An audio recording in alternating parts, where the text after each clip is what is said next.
Hello everyone, welcome to Moonlit Stories. Today's story is about a girl who thought she was just an unimportant guest in a noble house, until the moment three men changed her fate, and the one who once looked down on her came back too late, only to realize she was never his to begin with. No more spoilers, let's begin. For 5 years, I lived in the Duke's mansion as a poor relative.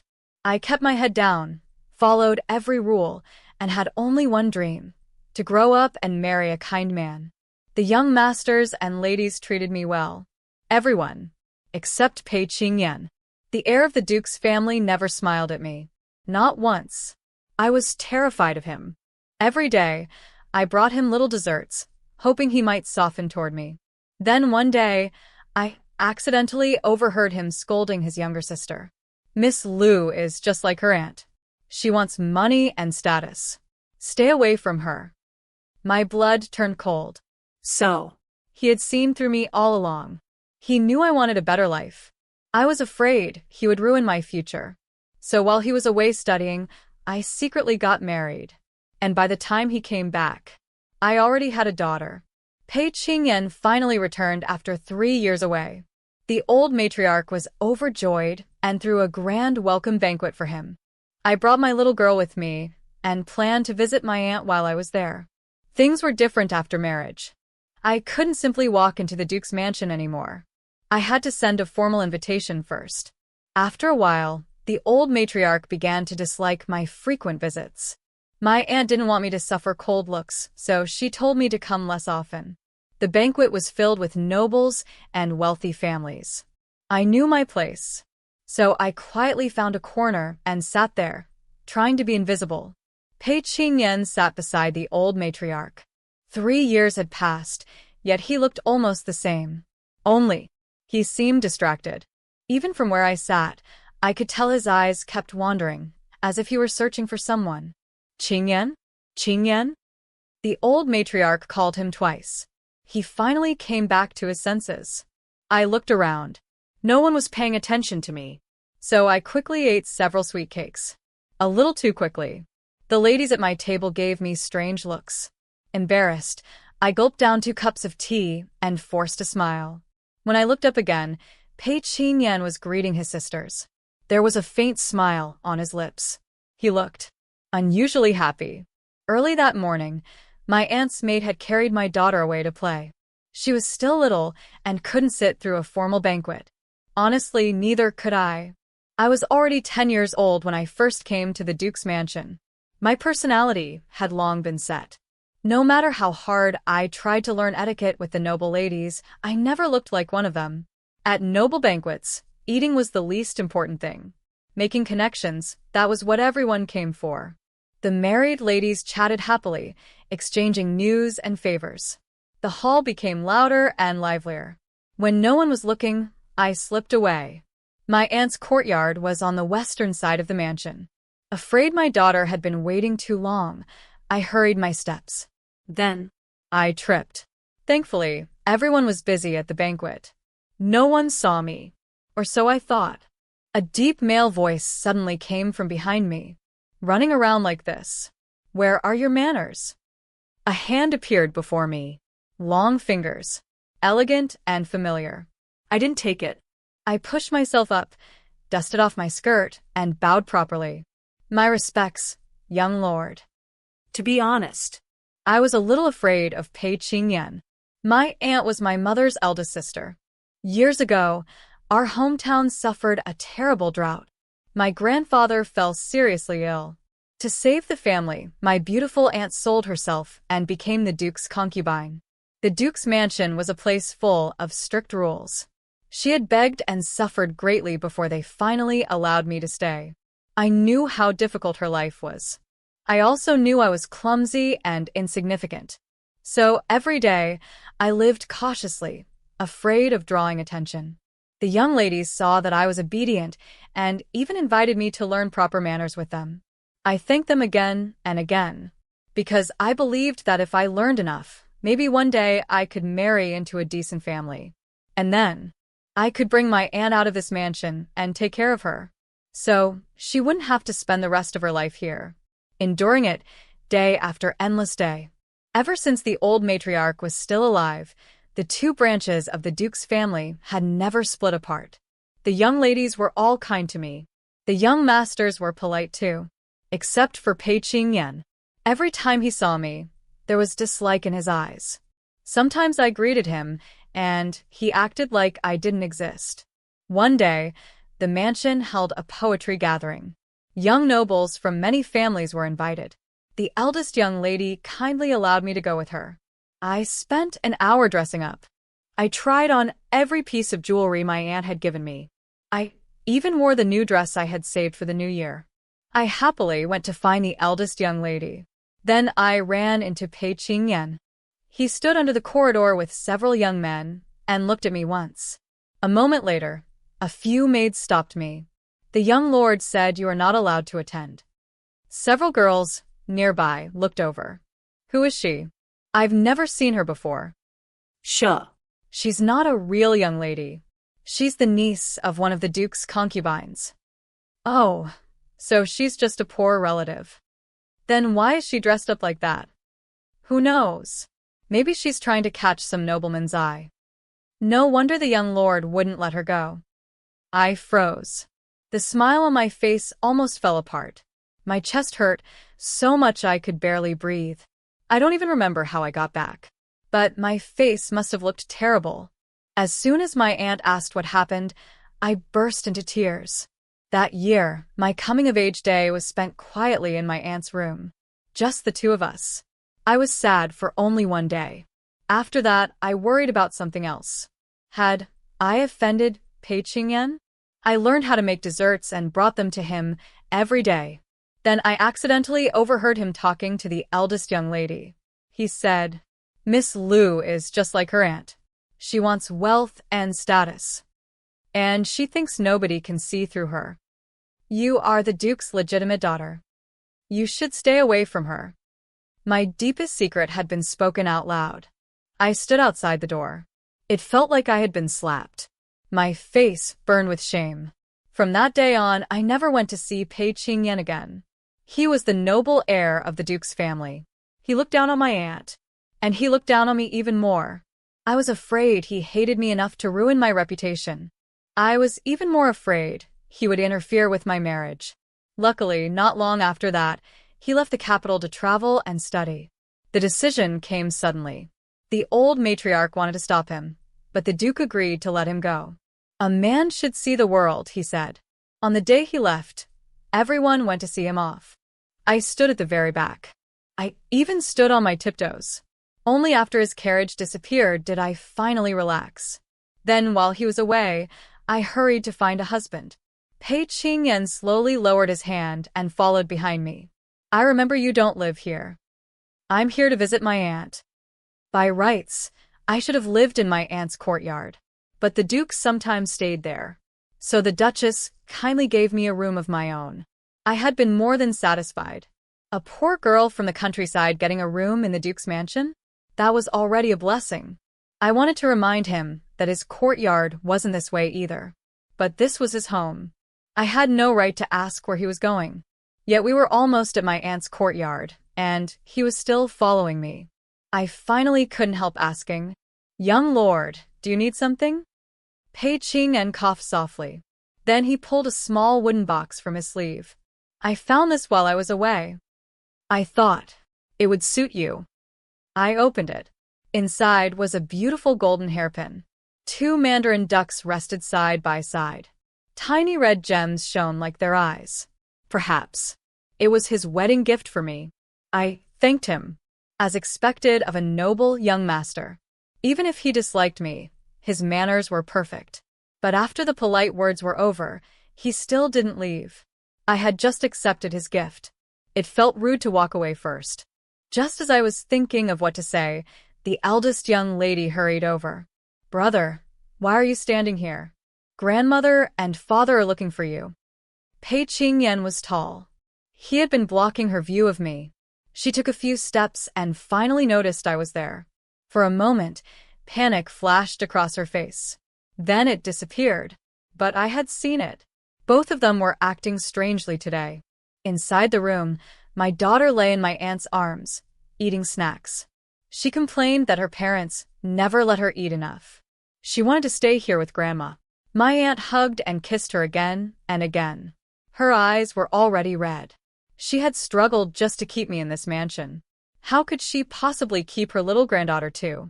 At sunset, my husband Lu Zhao came to pick me up after work. Since he was here, he naturally went to greet the elders. The Duke kept him inside for a chat. I waited outside.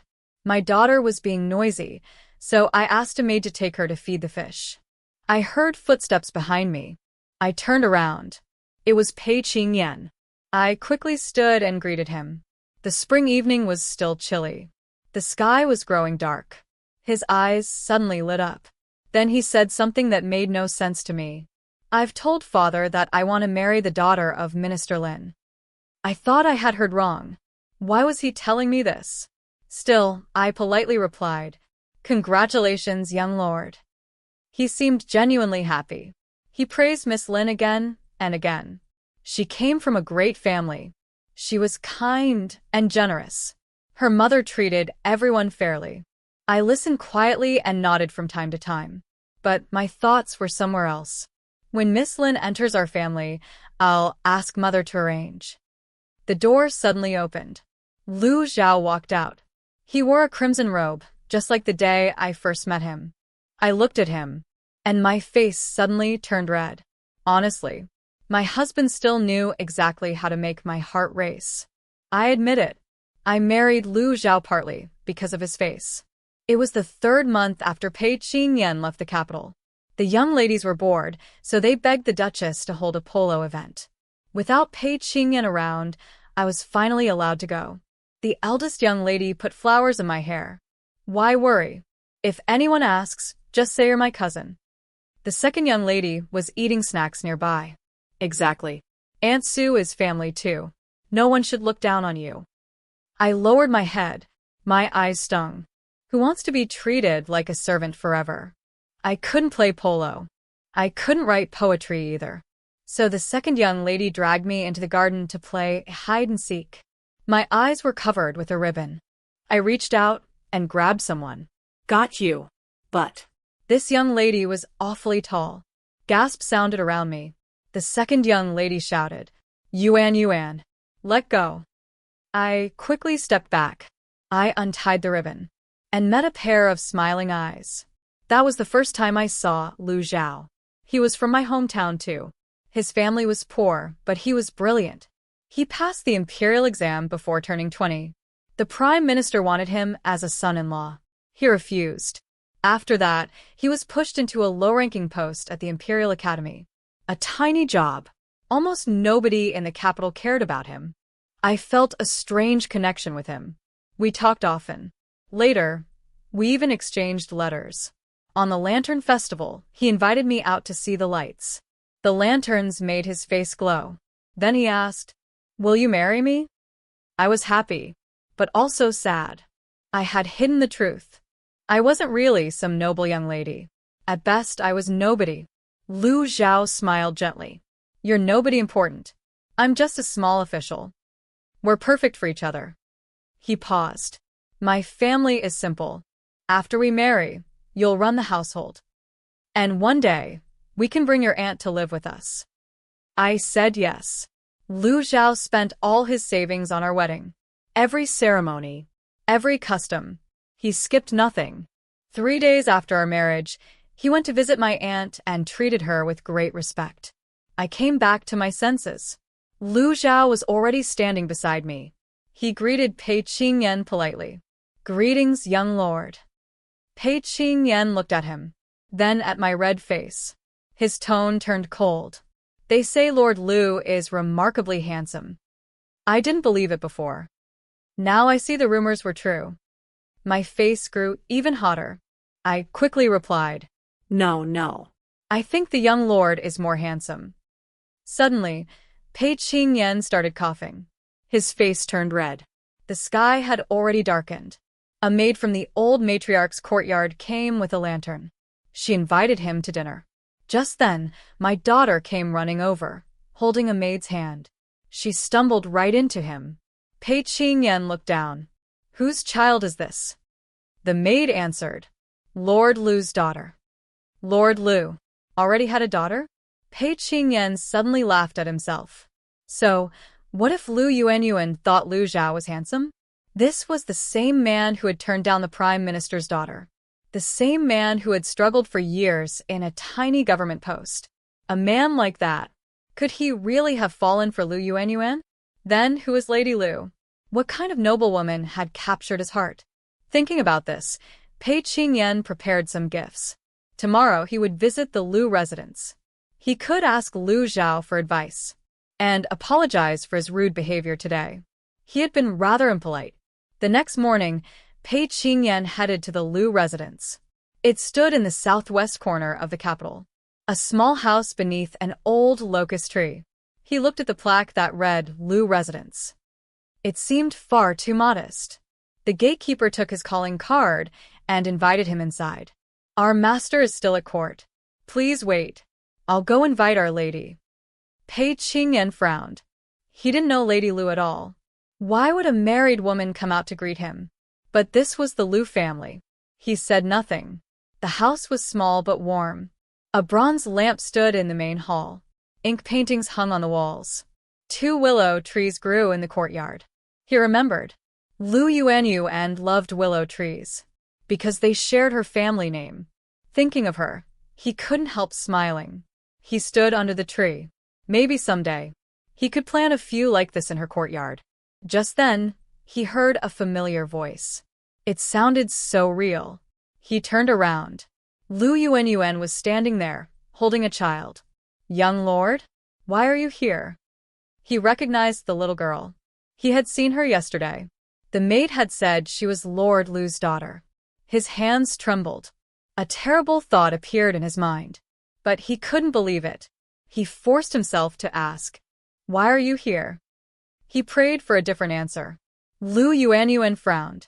Young lord, are you confused? This is my home. Everything after that became a blur. Young lord? Young lord? I waved my hand in front of him. He stared at me, then smiled. But the smile felt cold. You got married? Yes. I nodded. Didn't you give me a wedding gift yesterday? He suddenly laughed. So hard that tears almost came out. The child is already this big. So, you married not long after I left. Back then, Lu Zhao was only a tiny official. I thought you wanted to marry into wealth. Why would you choose him? Even I could hear the mockery in his voice. I glared at him. Young lord must be joking. I'm only the niece of a concubine. Even a small official was already far above me. I wanted to yell at him, but my aunt still lived in the Duke's mansion. So I held back. Asked the maid to take my daughter away first. Then I looked at him. I know you never liked me. You thought I was dull, ordinary, and dreaming above my station. But tell me, what did I ever do to hurt you? The Duke's family took me in. I was grateful. I woke before dawn every day to help the young ladies. I served tea. I carried umbrellas. I did everything. Even the maids earned a monthly wage. But I had nothing. Everything I used came from my aunt. You said I loved money and status. Fine. I accept that. But who wants to be a servant forever?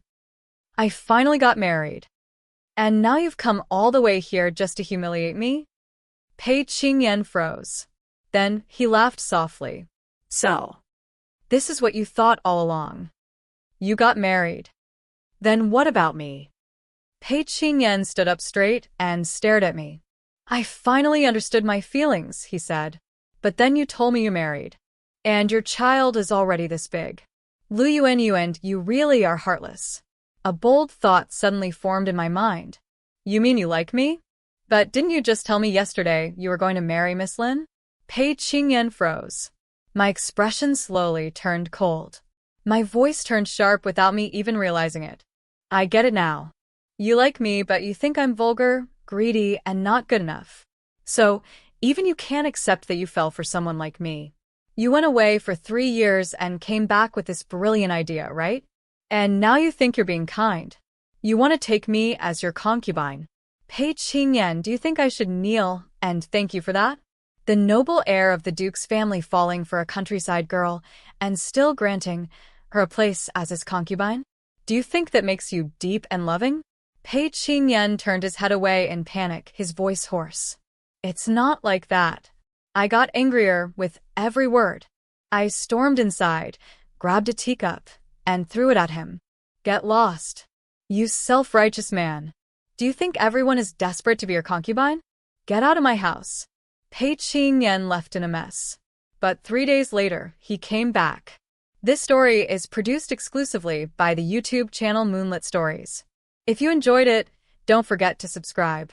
The servants blocked him at the gate. They said carefully that he had been standing in the rain for 2 hours. I snapped. Tell him to leave. Even if he stands there until he dies, I won't see him. But the servant hesitated. Lady, the young lord said, he asked you to think about Aunt Sue. In the narrow alley, Pei Qingyan stood motionless. His hair was soaked. Water dripped from his chin like a broken statue. I stood under the roof and tightened my cloak.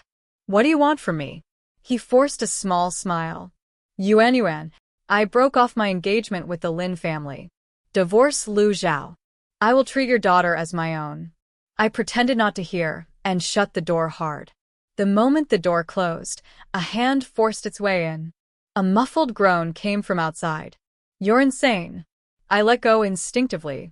His hand was already bruised purple, but he still held the door tightly. His eyes were terrifyingly obsessed. Lu Zhao can give you a wife status. I can too. Yuan, why can't you look at me? His eyes in the rain were red, almost bleeding. Then I laughed. Pei Qingyan, do you really not understand? If I married you, my aunt would remain a concubine in your house forever. If you want someone to blame your status. His face slowly darkened. So that's it. He let out a low, bitter laugh.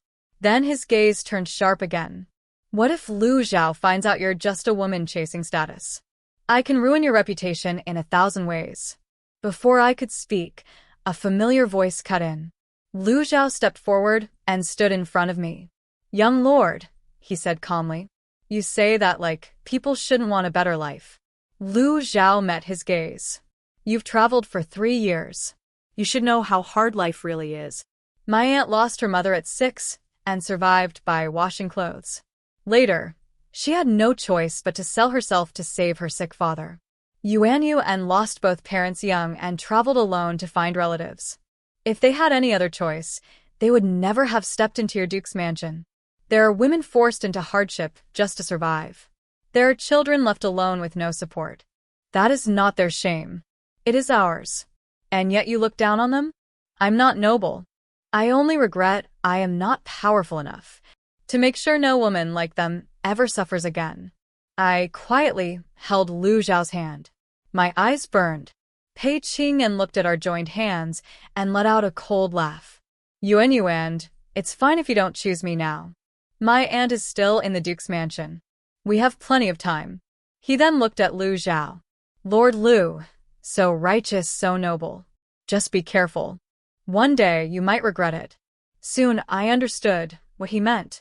Lu Zhao's work in the Ministry of Revenue was constantly disrupted. His superiors stopped treating him fairly. Old documents from his past were dug up and checked again and again. He came home later every night. His face grew darker and more exhausted. One night, I asked him softly, Lu Zhao, do you blame me? For not being from a powerful family. For dragging him into endless trouble. For ruining his years of hard work. Lu Zhao sighed and ruffled my hair. The mountains are my witness. The rivers are my matchmaker. From today, we are husband and wife. No regrets. Yuan, you think too little of yourself. And you think too little of me. I held him tighter. 2 months later, I found out I was pregnant. After that, Pei Qingyan became even harsher toward Lu Zhao. He didn't want me to worry, so he hid everything from me. Until that day. Summer rain fell heavily. I warmed ginger soup in the hall waiting for him. Rain hit the stone ground nonstop. A figure rushed in without even an umbrella. It was the eldest young lady. She was out of breath. Yuan, the emperor has stripped Lu Zhao of his position at the Ministry of Revenue. He's been sent to Qingzhou as a county magistrate. When does he leave? Tomorrow. The bowl fell and shattered. I froze. What about my aunt? The eldest young lady gripped my hand tightly. This came suddenly. I just found out. Lu Zhao is still at the ministry. He won't be back tonight. Your aunt's luggage is already packed. Tonight, take a carriage and wait at the west gate. Qingzhou is far. My brother's influence can't reach there.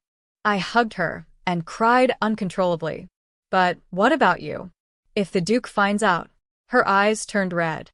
This is my mother's decision. Don't worry about me. In the end, we owe you too much. You're pregnant and still going through all this. I packed everything in a hurry. In the carriage, my daughter's eyes sparkled. Mother, are we going to pick up Grandma? Thunder roared. Rain poured down. She covered her ears in fear. I pulled her into my arms and whispered, Yes, we're going to get Grandma. The west gate slowly opened. A figure appeared in the darkness. It was Pei Qingyan. The aunt was being held by several maids behind him. I nearly begged. Pei Qingyan, I'm begging you. I'll spend my whole life praying for you. I just want you to be safe. No way. He refused instantly, a cold smile on his lips. If you can't let go of your aunt, fine. Stay then. I can support both your daughter and the child in your womb. My aunt glared at him, grinding her teeth. You shameless man. Then she turned to me with tears. Yuan, go. Don't worry about me. I raised you, not to see you trapped like me. Lu Zhao is a good man. He will treat you right. Pei Qingyan suddenly leaned closer, almost unhinged. Aunt, I will treat Yuan well too. Better than Lu Zhao. Spit. My aunt spat right in his face. You just can't accept it. You can't accept that she doesn't choose you. If you truly cared for her, you wouldn't let a pregnant woman suffer like this. For a second, Pei Qingyan froze. That single moment was enough. My aunt suddenly broke free from the maids and rushed toward the rock garden. Yuan, don't let me hold you back. Aunt. A scream tore through the air. I reached out, but the maids pulled me back hard, afraid I would fall from the carriage and harm the baby. A maid reacted quickly. At the last second, she grabbed my aunt's waist and stopped her. I collapsed back into my seat. Pei Qingyan waved his hand, face dark as storm clouds. Take Aunt Sue back to her room. If anything happens to her, all of you will be buried with her. The rain grew heavier. I got off the carriage. I took my aunt from the maid's arms and stepped forward, step by step. Pei Qingyan stood in front of me, silent. I pulled out a dagger and handed it to him. Kill me or let me go. He stared at the blade. Then lanterns appeared in the rain. A woman's voice came. Let her go. It was the Duchess. Mother. Pei Qingyan's eyes turned red with rage. A sharp slap echoed in the courtyard. The Duchess looked at him, more firm than ever. You keep asking why she chose Lu Zhao. Now look at this moment. If Lu Zhao were here, he would let her go. That is your answer. Pei Qingyan stood there, hollow-eyed, like something had broken inside him. Mother. I met her first. His voice trembled. At that poetry gathering before I left, she looked so beautiful. Even the sons of high officials were stunned. I was angry, but I didn't even know why. So I stopped her from going. Later I found out it was her coming-of-age day. I wanted to apologize, but I was afraid of losing face. I thought she was always in the mansion. There was no rush. I thought we had time. If I had realized sooner, would things have been different? He kept talking, lost in memory. The eldest young lady moved fast. A sharp strike. Pei Qingyan collapsed unconscious. I quickly helped my aunt and walked out. The Duchess held an umbrella over her. Then she called softly. 1E. They stood very close. My aunt seemed to whisper something back. I didn't hear it. I only saw the Duchess standing there with the umbrella as we walked away. The carriage moved east. The rain finally stopped. My aunt lifted the curtain and looked at the distant sky. I never thought I would ever go back. I held her hand. So far from home. Two women from Qingzhou. We're finally going home. Lu Zhao's new post was in Kangwu County. Dry land. Poor soil. Complicated local clans.